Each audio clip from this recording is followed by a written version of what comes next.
डर मौत का, डर कब क्या हो जाए। बहुत सारे लोग आज डर से जीते हैं। ब्लड प्रेशर का डर, बीमारी का डर, थायराइड का डर, बहुत सारे ऐसे डर हैं और डर से लोग जी रहे हैं। पर एक बात हमने देखा है कि पवित्र बाइबल आपके डर को दूर करता है, आपके डर को दूर करता है। मैं ऐसे प्रतिज्ञा देता है जो हम उस डर से, आज पता है डर के वजह से लोग झूठ बोलते हैं, डर के वजह से लोग सच बात नहीं बता पाते, डर के कारण ही प्रॉब्लम आता है। जब पहला आदम और हवा को परमेश्वर ने बनाया, खुशी और प्रेम और आनंद था परमेश्वर के साथ, उनका कोई भी संबंध गड़बड़ नहीं था, बुरा नहीं था, बुरे चीज एंट्री ही नहीं था इंसान की, मनुष्य के अंदर। जब बाइबल कहता है परमेश्वर ने सारे सृष्टि को बनाया, मनुष्य को बनाकर आदम की बगीचा में रखा, तो वहां पर कोई डर नहीं था, कोई बीमारी नहीं थी, कोई ईर्ष्या या लालच नहीं था। परमेश्वर और मनुष्य पवित्र रिश्ता था। परमेश्वर और मनुष्य के साथ एक ऐसा गहरा संबंध था जो परमेश्वर के साथ मनुष्य बातें कर सकता था और परमेश्वर उनसे मुलाकात करते थे। अद्भुत है। परंतु एक चीज वहां पर हुआ जो ईश्वर ने सबसे बेहतरीन चीज बनाया था, और वो है मनुष्य। एक परिवार को बनाकर आदम की बगीचा में रखा था, और उस बगीचा में ऐसा हुआ जो नहीं होना चाहिए। पति पत्नी को कहा पवित्रता में फूलों फलों और पृथ्वी में भर जाओ, परंतु पवित्रता में बढ़ने के बजाय वो बुराई में बढ़ने लगे। ये बुराई आई कहां से, क्यों आया? परमेश्वर ने मनुष्य के बीच में, उस बगीचा के बीच में जहां पर उनको रखा था, एक वृक्ष था, और वृक्ष अच्छे और बुरे का ज्ञान देने वाला। और परमेश्वर ने उस इंसान से और उस स्त्री से, इंसान से कहा था उस जगह पर रहकर कि उस वृक्ष के फल मत खाना, जिस दिन खाओगे तुम अवश्य मर जाओगे। परंतु ये बात इंसान को बताया गया था और खुशी से रह रहे थे। कोई दुख नहीं था, कोई परेशानी नहीं थी, कोई बीमारी नहीं था, कोई बुराई नहीं था, कोई अधर्म नहीं था, कोई भ्रष्टता नहीं थी, कोई भी चीज ऐसा नहीं था जिससे परमेश्वर से हमें जुदा कर सके। ऐसा कोई भी चीज नहीं था। परमेश्वर और मनुष्य एकदम पवित्र रिश्ता था, पवित्र बंधन था। परंतु वहां पर ऐसा नबद आया कि परमेश्वर ने आदम को पुकारना पड़ा।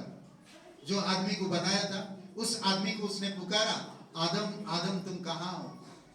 बड़ी दयालुता से पुकारा। जिस आदम के बारे में, जिस आदम को उसने बनाया था, आज वो आदम को पुकारना पड़ रहा है। कारण क्या था? डर।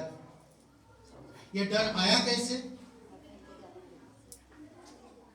जिस वृक्ष का फल खाने के लिए मना किया था परमेश्वर ने, उस वृक्ष का फल उन्होंने खाया था, और परमेश्वर और मनुष्य के रिश्ते में रिश्ता टूट गया था। वो टूट गया क्या था? परमेश्वर की कोई भी बात को उल्लंघन करना, वो गुनाह, उसको कहते हैं पाप।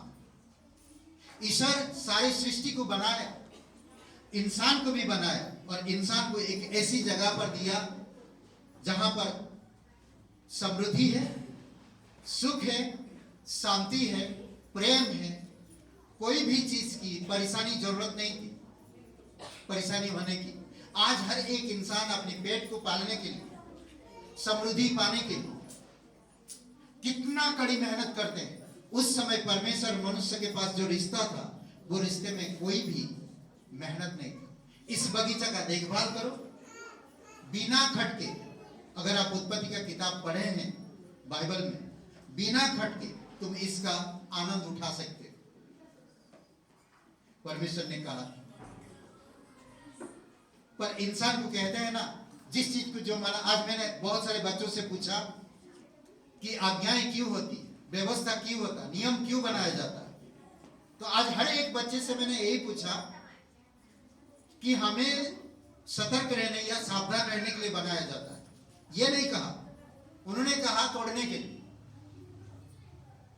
हर एक बच्चे से मैंने पूछा तो ये बात मिला, आज्ञाएं या व्यवस्था या नियम या कानून बनाए जाते तोड़ने के लिए।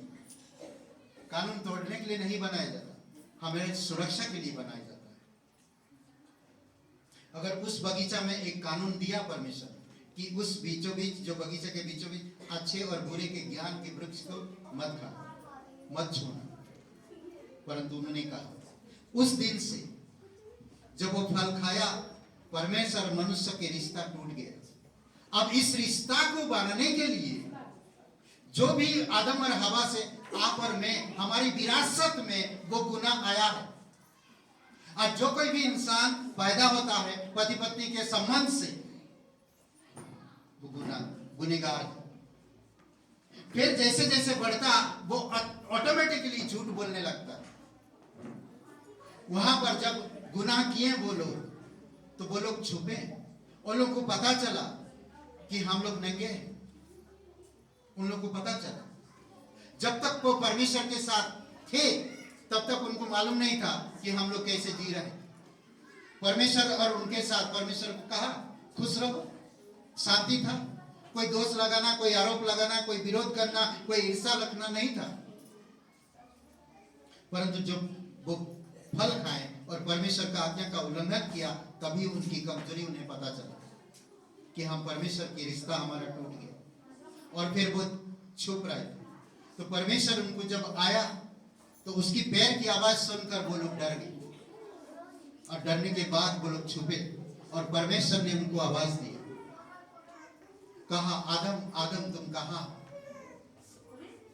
और फिर भी परमेश्वर ने उसे प्यार दिया और उस बगीचा से उनको निकाल दिया और कहा कि आज से तुम खून पसीना बहाओगे तब तुम्हारी पेट भरेगा और तुम अपने परिवार को पालोगे। उसी दिन से लागू हुआ। समझ रहे?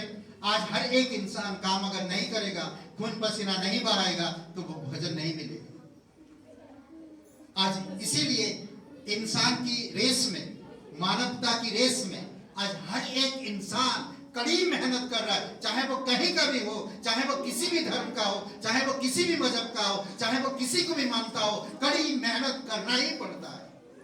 और ये कड़ी मेहनत करते करते एक दिन हम मर जाते हैं और मरने के बाद कहां जाते हैं किसी को खबर नहीं, किसी को पता नहीं कहां जाते हैं। कभी सोचा? एक खूबसूरत जीवन, इतना कड़ी मेहनत कर रहे हैं, इतना खूबसूरत आप लगते हैं, इतना अच्छा से परमेश्वर ने बनाया है, बाकी सृष्टि से अपने आप को तुलना करिए, उससे बेहतर आप हो। और उसी आज्ञा का उल्लंघन के कारण आज पूरे संसार पाप में डूबा हुआ। बाइबल कहता कि हर एक मनुष्य पाप किया है और परमेश्वर की जो महिमा है उससे वो दूर हो गया है।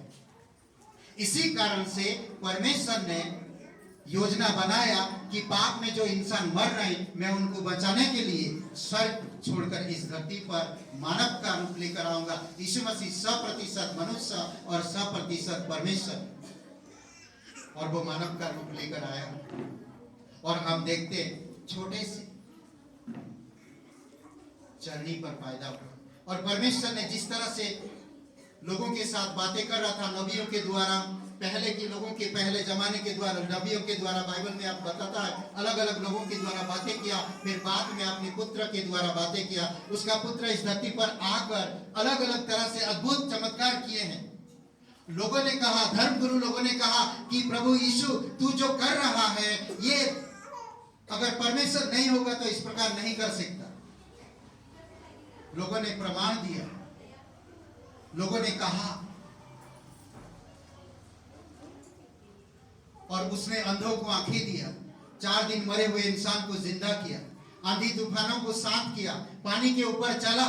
ऐसे असंभव कामों को उसने कर दिखाया जो केवल परमेश्वर ही कर सकता है और कोई भी नहीं कर सकता। 38 साल तक बीमार पड़े हुए इंसान को कहा उठ, अपने बिस्तरा उठा और चल फिर। यीशु इस धरती पर आकर इस प्रकार के काम किए अद्भुत तरीके से। वो महान परमेश्वर स्वर्ग छोड़कर इस धरती पर आया, आप और मेरे पापों के लिए क्रूस पर बलिदान हुआ, कब्र में गया और तीसरे दिन जी उठा। 40 दिन रहने के बाद फिर से वो स्वर्ग पे चला गया। 500 से भी अधिक लोगों ने अपनी आंखों से देखा, वही आंखों देखी गवाही बाइबल बताता है कि यीशु मसीह इस धरती पर आया, हमारी और आपकी पापों के लिए क्रूस पर बलिदान हुआ है। जो आदम और हवा ने पाप किया था वो यीशु मसीह ने उसको पूरा किया, ताकि हम पाप में ना मरे बल्कि परमेश्वर की अनंत जीवन को प्राप्त करें।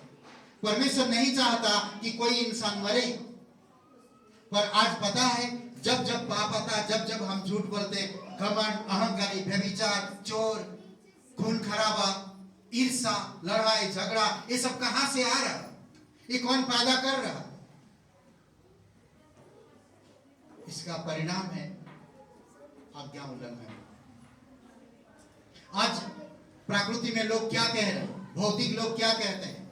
आज इतनी गर्मी और इतनी ठंड क्यों बढ़ रहा? आपदाएं क्यों बढ़ रही? क्योंकि लोगों ने आज्ञा का उल्लंघन कर रहा है। पहाड़ों को तोड़ रहे हैं, पेड़ों को काट रहे हैं, कई सारे ऐसे चीजों को जो नहीं करना चाहिए वो कर रहे हैं। परमेश्वर ने आपको धरती दिया है, इस धरती पर जिए, और भी दुनिया ढूंढ रहे हैं इंसान जीने के लिए। क्यों इतना काफी नहीं है? सोचिए, ये आज्ञाओं की उल्लंघन है। इसीलिए तो आज जगह जगह पे मर रहे हैं, जगह जगह पे लड़ाई चल रहा, हर समय लोग इंसान मरे जा रहे हैं। कहीं पर आप पेपर खोल के देखिए, रोज हेडलाइंस में सबसे पहले मृत्यु की खबर सुनेंगे। कोई प्रेम या आश्वासन या आनंद की बातें नहीं सुनेंगे, बल्कि मृत्यु की बातें हमेशा सुनते हैं। आज बीमारियां इतनी बढ़ चुकी है, लोगों का लाइफ नहीं है। इसीलिए परमेश्वर चाहता है कि हर एक मनुष्य को बचाए। तो डर, एक लड़की है, परिवार में लाड़ प्यार से उसको पढ़ाएं लिखाएं और खूबसूरत उसका जीवन, वो डॉक्टर लाइन में है, डॉक्टरी पढ़ाई की। और जब पढ़ते पढ़ते उसे एक लड़का से प्यार हुआ और उसने हर बात अपने माँ बाप को बताते थे, शेयर करती थी, पर उस बात को उसने छुपाई। क्यों छुपाई? क्या कारण था? क्या वजह हो सकता? क्या उसकी माँ बाप ने कभी उसे कोई चीज की कमी या घटी करे? नहीं। फिर भी माँ बाप से क्यों झूठ बोले? कारण क्या? कारण मैंने जो संदेश दिया वो था। माँ बाप से आज बहुत सारे नौजवान लड़का लड़कियां यही कहते हैं, माँ बाप से ज्यादा हम इंटेलिजेंट हैं, हम ज्यादा समझदार हैं। पर माँ बाप से झूठ बोलना पाप है, गुनाह है। किसी से भी झूठ हमें छुपाता है। एक छुपाएंगे दूसरा छुपाएगा, दूसरा छुपाएंगे तीसरा आएगा। फिर उसका क्या हुआ देखिए, एक बार उसका बॉयफ्रेंड ने उसे बुलाया, कहा कि हम 3 दिन के लिए बाहर जा रहे हैं। तो बोला, वो लड़की पूछा कौन कौन जा रहा? बोलते हम और तुम और कोई नहीं। और वो ले गया एक पहाड़ी स्थान में, और उसके 3 दोस्त वहां पर इंतजार कर रहे थे उस लड़के का। जब वहां पर पहुंचे तो वो लोग ड्रग किए थे, शराब पिए थे। देखिए, जिससे जो प्यार करता है वो अपने दोस्तों के साथ उस लड़की के साथ बलात्कार किया,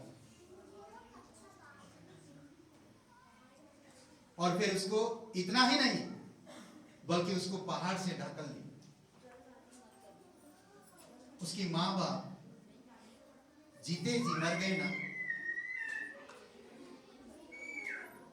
अगर एक छोटा सा सच बोल देती,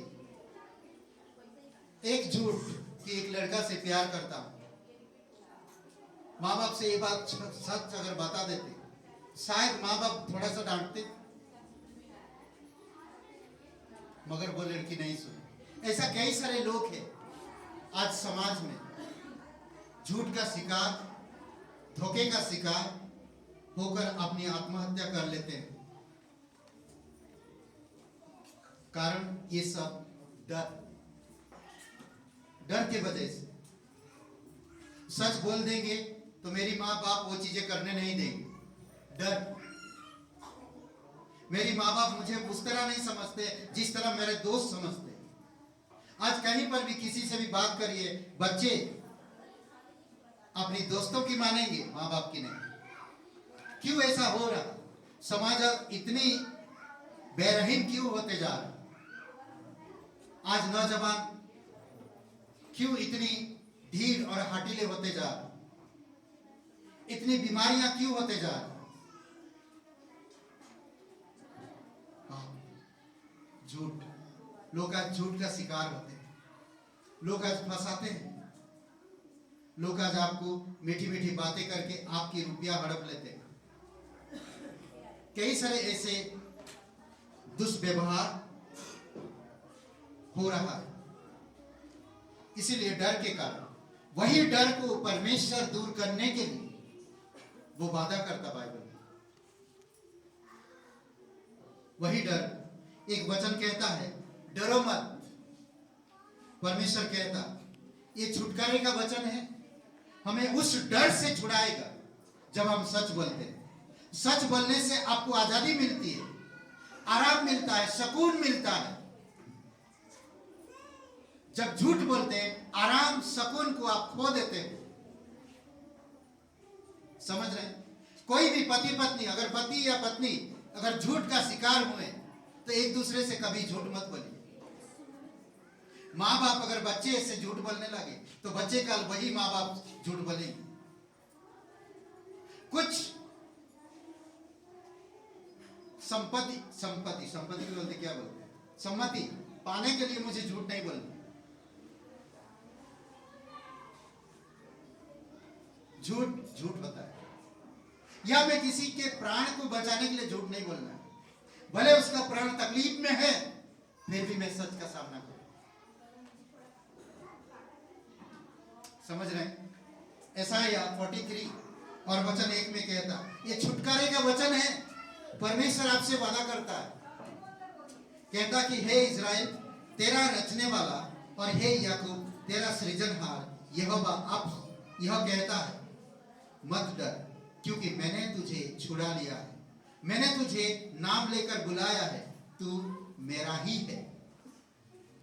अद्भुत। आज डर के कारण बच्चे घर जाना बंद कर देते। डर के कारण पत्नी कई बार पति से वो सच्चाई नहीं बता पाते जो गलतियां की हैं।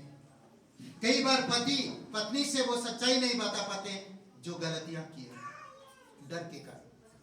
और परमेश्वर से अगर आप प्यार करते हो और परमेश्वर आपसे प्यार करता और आप परमेश्वर को जानते हो तो कभी भी झूठ मत बोलो। आज पूरी दुनिया झूठ का शिकार है और झूठ के कारण आज लोग पाप पे पाप करते जाते हैं। फिर प्रतिज्ञा करता लूका का 2:10 में, ये डरो मत, ये शांति का वचन है। पहले वचन मैंने बताया छुटकारा का वचन है, ये शांति का वचन है। स्वर्गदूत ने उससे कहा, किससे? मरियम से, डरो मत डरो, क्योंकि देखो मैं तुझे बड़े आनंद का सुसमाचार सुनाता हूं जो सब लोगों के लिए होगा। सिर्फ तुम्हारे लिए ही नहीं बल्कि सब लोगों के लिए होगा, पूरे मानव इतिहास के लिए, मानव लोगों के लिए, हर एक इंसान के लिए। इसलिए कहता डर मत, ये सभी के लिए, आनंद का सुसमाचार है, इसीलिए डरने की जरूरत नहीं। ये आनंद का सुसमाचार हमें डर से, हमें पाप से, हमें गुनाहों से, हमें मौत से, हमें अंधकार से और हमारी बेचैनी जीवन जिंदगी से हमें छुड़ाने के लिए वो आया। स्वर्गदूत आकर मरियम को कहे, समझ रहे? फिर हम देखते हैं, मत डर, लूका का 12:32 में आश्वासन का वचन है, हे छोटे झुंड, छोटे झुंड। इस पृथ्वी पर कितने लोग हैं? ये पृथ्वी सारे प्लैनेट से कितना बड़ा प्लैनेट है? कितना बड़ा प्लैनेट है? छोटा है प्लैनेट। इससे भी बड़ा प्लैनेट है पर वहां पर कुछ भी नहीं है।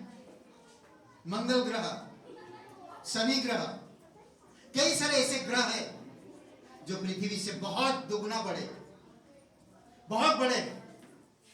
पर इस पृथ्वी को कहता, हे छोटे झुंड मत डर। ये आश्वासन का वचन है, हे छोटे झुंड मत डर, क्योंकि तुम्हारे पिता को यह भाया है कि तुम्हें राज्य दे। आपको मुझे वो राज्य जो शांति का राज्य है वो देना चाहता है। इसलिए जरूरी है कि आपको मुझे समझना। परमेश्वर आपसे प्रतिज्ञा करता, आज यीशु पैदा हुआ है, आज अगर मेरे हृदय में पैदा होता और मैं उस पर बिलीव करता हूँ और मैं उसके वचनों के आधार पर उसको फॉलो करता हूँ और उसको मैं परखता हूँ कि वो सच में इस दुनिया में आया था, उसके वचन में सामर्थ्य है, तो मैं एक दिन सच में शांति का जीवन जीऊंगा। मैं भी आपकी तरह एक इंसान था। मुझे भी किसी ने आकर बताया, मैं बिलीव नहीं किया, मैं विश्वास नहीं किया। मैंने पूछा उनसे, मेरे माँ बाप बहुत प्यार थे, माँ बाप से। माँ बाप को खुश रखो, दुनिया की सभी खुशी आपको मिल जाएगी। मेरा यही ओपिनियन था, यही उद्देश्य था मेरा, माँ बाप को खुश रखो। पर माँ बाप को किसी ने बनाया, उनका भी जीवन किसी ने दिया, उनका भी जीवन मेरे हाथ में नहीं है और ना मेरा जीवन उनके हाथ में है। तो किसी ने मुझे समझाया कि तुम्हारी माँ बाप भी पापी है, तुम भी पापी हो। तुम्हारी पाप और तुम्हारी माँ बाप की पाप तुम एक दूसरे को नहीं उठा सकते। तुम्हारे बीच में कोई निष्पाप होना जरूरी है और वो निष्पाप व्यक्ति केवल परमेश्वर ही हो सकता, दूसरा कोई भी नहीं। कोई भी आपके दुख दर्द को नहीं समझ पाएगा। रुपया पैसा आपको जीवन बचा नहीं सकता। आपकी विरादर यानी कि परंपरा विरासत से जो चीजें मिला है उससे भी आपका जीवन नहीं बचा पाएंगे। परमेश्वर सच्चा, वो आपसे प्यार करता, वो आपको जानता है। आज देखिए दुनिया में कितनी धोखेधड़ी है। आजकल देखिए टेक्नोलॉजी बढ़ रहा, टेक्नोलॉजी के अंदर धोखेधड़ी है। देखिए आप किसी को एक गलती से बटन दबा दिया आपके मोबाइल फोन से, सारे रिकॉर्ड चला जाता। आज कितने सारे घर परिवार, कितने सारे भाई बहन बदनाम हो रहे। क्यों? उनकी चेहरे पे दूसरे का चेहरे लगाकर उनको ब्लैकमेल करना। कई सारी चीजें हो रहा है दुनिया में, फिर भी परमेश्वर इंसान से प्यार करता। वो चाहता तो इंसान को नाश करता, परंतु ऐसा नहीं चाहता। हे छोटे झुंड, ये पृथ्वी को कह रहा, हम लोग कितने लोग हैं आज जो विश्वास करते हैं। जो विश्वास करता वही उद्धार पाता है। यीशु मसीह के पास आने के लिए आपको कुछ देना नहीं है। यीशु मसीह आपका क्रूस पर जीवन दिया हमारी पापों के। इस क्रम में प्रभु का वचन आता है और प्राण के द्वारा होता है। प्राण के द्वारा आप और मेरा छुटकारा को जानने पर सक्षम और शांति आती है। स्वर्गीय विश्वास योग्यता के आश्वासन के द्वारा शांति आती है। जब हम विश्वास करते हैं तभी हमारे अंदर शांति आती है। वो आपके डर को दूर करेगा, आपको आजादी देगा, आपको स्वतंत्र करेगा। आमीन।